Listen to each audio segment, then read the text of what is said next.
Beneath the serene beauty of Yellowstone National Park, a place of profound natural wonder, lies one of our planet's most formidable geological forces. It is a supervolcano, a term that ignites the imagination and often, a great deal of fear. We have all seen the dramatic portrayals in films and on television. A sudden cataclysmic explosion that plunges the world into a volcanic winter, ending civilization as we know it. These stories, while thrilling, paint a picture far removed from the scientific reality.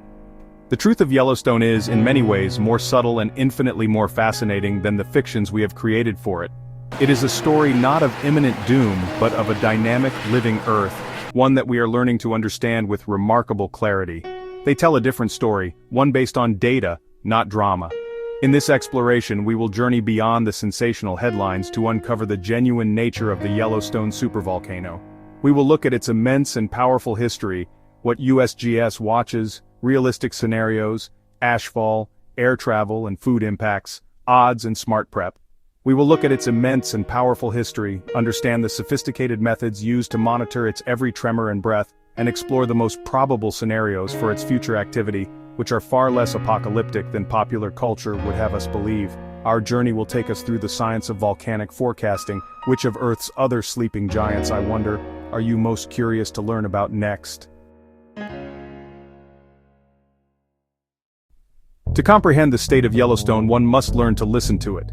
The volcano is not silent, it is constantly communicating. Subtle rumbles, gentle shifts in the ground, chemical whispers carried on the steam of its geysers. A dedicated consortium of scientists, led by the Yellowstone Volcano Observatory, acts as its interpreters. United States Geological Survey, University of Utah. They have woven a sophisticated web of sensors across the park, creating one of the most intensely monitored volcanic regions on the entire planet. At the heart of this surveillance network are seismometers, incredibly sensitive instruments that detect the faintest vibrations within the Earth's crust. Every year, Yellowstone experiences between 1 and 3,000 earthquakes. The vast majority are far too small for a person to feel. Another critical tool is the Global Positioning System, or GPS. As the magma chamber inflates or deflates, the ground above it rises and falls. Finally, the scientists analyze the very air and water of Yellowstone. It is this constant, careful observation that provides the reassurance that any significant change in Yellowstone's behavior would be detected long before an eruption. To understand Yellowstone's potential future, we must first look deep into its past. Over the past 2.1 million years, the Yellowstone hotspot has produced 3 colossal, caldera-forming eruptions. The first of these great eruptions, and the largest, occurred approximately 2.1 million years ago. It unleashed an almost unimaginable volume of rock and ash, more than 2,450 cubic kilometers of material. The second super-eruption followed much later, around 1.3 million years ago. It created the Henry's Fork caldera, which is partially visible today as the Island Park area in Idaho. The most recent super-eruption took place approximately 631,000 years ago. This event, known as the Lava Creek eruption, was responsible for creating the Yellowstone caldera as we know it today, a vast depression measuring roughly 55 by 72 kilometers. It ejected over 1,000 cubic kilometers of ash and rock, blanketing huge swaths of the United States. The remnants of this ancient event are difficult to see today, buried by subsequent volcanic activity and eroded by time. Since that time, Yellowstone has remained volcanically active, but on a much smaller scale. This long history, punctuated by rare, colossal events and long periods of lesser activity, provides the essential context for evaluating its current threat. The hotspot, a plume of superheated material rising from deep within the Earth's mantle, has remained relatively stationary while the North American tectonic plate has slowly drifted over it, creating a chain of older calderas across the Snake River Plain. Yet the geological evidence is unmistakable, a silent testament to a force that dwarfs any volcanic event in recorded human history. When we hear the word eruption in the context of Yellowstone, our minds often leap to the most extreme possibility, the super-eruption. However, the scientific consensus is that such an event is extraordinarily unlikely in our lifetimes. The most probable volcanic events at Yellowstone are much smaller, more localized. The most common form of volcanic activity at Yellowstone isn't an eruption at all, but a hydrothermal explosion. These events occur when superheated water trapped in underground reservoirs flashes into steam with explosive force. The result is a powerful but localized blast that can hurl mud, rock, hot water hundreds of feet into the air. While dangerous to anyone nearby, they pose no widespread threat. The next most likely scenario is a lava flow. Instead, Yellowstone's rhyolitic lava is extremely thick and viscous, moving incredibly slowly, perhaps only a few hundred feet per day, a pace easily outwalked by a person. Its slow advance would provide ample time for evacuation and mitigation. A larger but still not super-eruption could also occur. Such an event would have significant regional consequences, depositing ash over several states and disrupting air travel and infrastructure. This type of eruption is rare, but far more probable than a caldera-forming super-eruption, which the evidence suggests is not an imminent threat.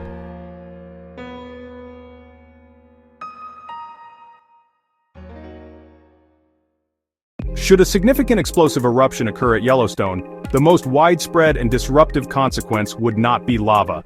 Now, this isn't the soft, fluffy soot from a wood fire. Volcanic ash is actually made up of tiny, sharp, jagged particles of rock, minerals, volcanic glass. It's hard, abrasive, it doesn't dissolve in water. When an eruption sends a towering plume of this material into the atmosphere, the fate of that ash is determined by the power of the eruption and the prevailing winds at various altitudes. The United States Geological Survey uses sophisticated computer models to predict where this ash might fall. These models aren't forecasts of an impending eruption but rather simulations of potential scenarios. They show us that the reach of an eruption can be vast. For a major event, a blanket of ash several inches thick could cover states immediately surrounding Yellowstone, Wyoming, Montana, Idaho. This would be the zone of greatest impact where the weight of the ash could cause roofs to collapse, especially if it becomes wet and heavy with rain. Visibility would drop to near zero and the air would be thick with particles that are hazardous to breathe, making everyday life impossible without protective gear. Further afield, the ash cloud would spread and disperse. A thinner layer, maybe less than an inch thick but still highly disruptive, could settle over a much larger area. Even a fine dusting of this material can cause significant problems.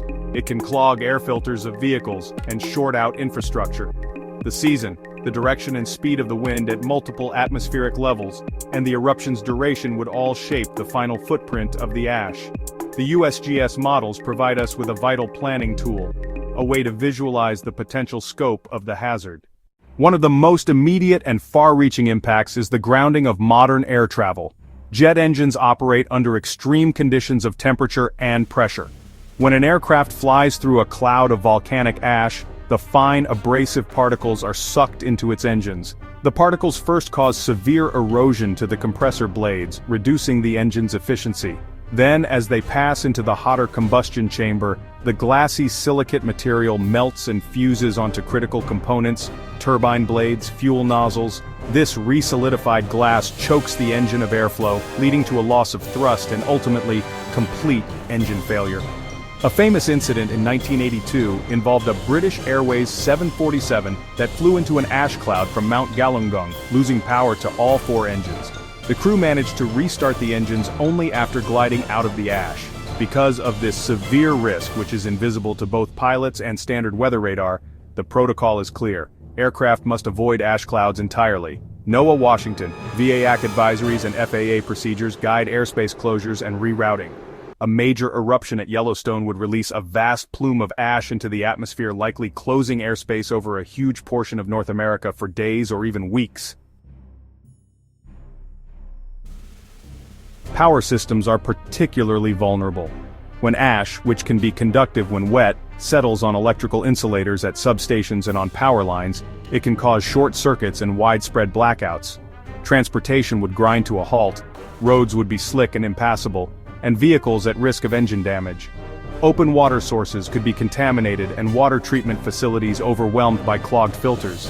The cascading failure of power, transport and water demonstrates how a volcanic eruption can impact society far from the volcano itself. It is a reminder of the fragility of the complex networks that support our modern way of life, and why planning for such an event is so critical. While the immediate effects of volcanic ash on agriculture are overwhelmingly negative, the story of its long-term relationship with the land is more complex. In the short term, a thick blanket of ash is devastating for farming. The fine particles form a physical barrier that can smother crops, blocking the sunlight necessary for photosynthesis. For grazing animals, the ash contaminates pastures, making the grass unpalatable and potentially harmful. If animals ingest grass coated in this abrasive dust, it can cause rapid and severe wear to their teeth. Volcanic ash is often coated with fluoride and other chemicals from the eruption plume. When ingested in high quantities, these can be toxic, leading to a condition called fluorosis. Access to clean drinking water also becomes a critical issue, as ponds and streams become choked with ash. Farmers would face the immense challenge of protecting their animals, trying to secure uncontaminated feed and water. The loss of a single growing season's crops over a wide area could lead to food shortages and dramatic price increases. The disruption to the food supply chain would be one of the most significant secondary effects of a major eruption. The logistical nightmare of cleaning up the ash from millions of acres of farmland is almost impossible to imagine. There is no simple way to remove the contaminant without also removing valuable topsoil. Yet, over a much longer timescale, volcanic ash is a source of renewal. It is incredibly rich in minerals and nutrients, such as potassium and phosphorus.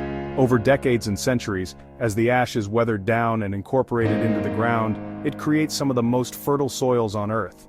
In this way, the volcano gives back to the land what it takes away. One of the most persistent and misleading ideas about Yellowstone is that it is overdue for a super-eruption. This notion is born from a simple but flawed calculation. By observing that the last 3 major eruptions occurred roughly 2.1 million years ago, 1.3 million years ago, and 631,000 years ago, some have calculated an average interval of around 600,000 to 800,000 years. 2 intervals are not statistically significant enough to establish a reliable pattern or cycle. Volcanoes do not operate on a predictable human-like schedule. They are not trains arriving at a station. Scientists at the Yellowstone Volcano Observatory state the facts clearly. The annual probability of a super-eruption at Yellowstone is approximately 1 in 730,000. This is a very, very small number. To put it into perspective, your odds of being struck by lightning in your lifetime are vastly higher. The odds of a catastrophic asteroid impact on Earth are also considered to be greater than those of a Yellowstone super-eruption in any given year.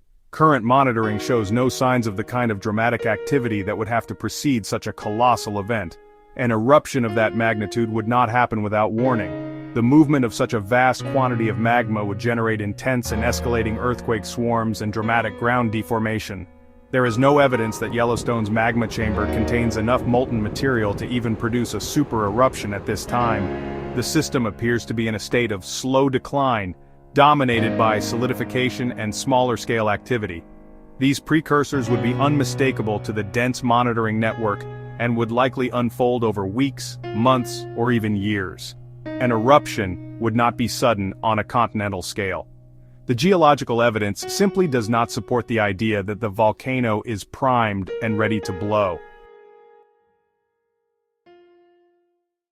While a super-eruption is exceptionally unlikely, the more probable events, smaller eruptions, hydrothermal explosions, still warrant a healthy respect and sensible preparation, especially for local residents.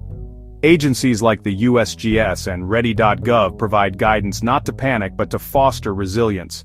Core preparedness principles mirror other disasters. Start with a plan, build a disaster kit, stay informed through official sources. That mindset turns fear into capability. First, communication. Know how you'll contact one another if separated. Establish a meeting place outside your neighborhood. Have an out-of-state contact as a central info point. If you live in hazard zones, learn local evacuation routes. Authorities would issue warnings and instructions. Alerts would come first. Acting quickly and calmly is crucial. A disaster kit is the tangible core. Pack supplies for several days of self-sufficiency. Water, a gallon per person per day. Non-perishable food, battery radio, flashlight, extra batteries, first aid kit, medications, N95 masks. Store everything together so you can shelter in place or evacuate without scrambling. Core preparedness mirrors other hazards like earthquakes or severe winter storms. Living near Yellowstone means replacing fear with informed respect. Listen to scientists, take sensible precautions, and enjoy its beauty without being paralyzed by doom. Yellowstone's story is science, patience, and slow-moving grandeur. What other natural forces do you wish to understand more deeply? Myths busted, facts matter. Which topic next? Other supervolcanoes or live gas tracking? Yellowstone is not a monster waiting to strike, it is a magnificent and vital part of our planet's intricate system. Most likely, hydrothermal explosions and lava flows, local hazards. Ashfall can disrupt air travel and agriculture regionally. Models help plan response. Prepare like you would for other disasters. Kit, plan, stay informed via official sources. Follow USGS YVO updates and ready.gov/CDC guidance for ash safety. Which of Earth's other sleeping giants are you most curious about?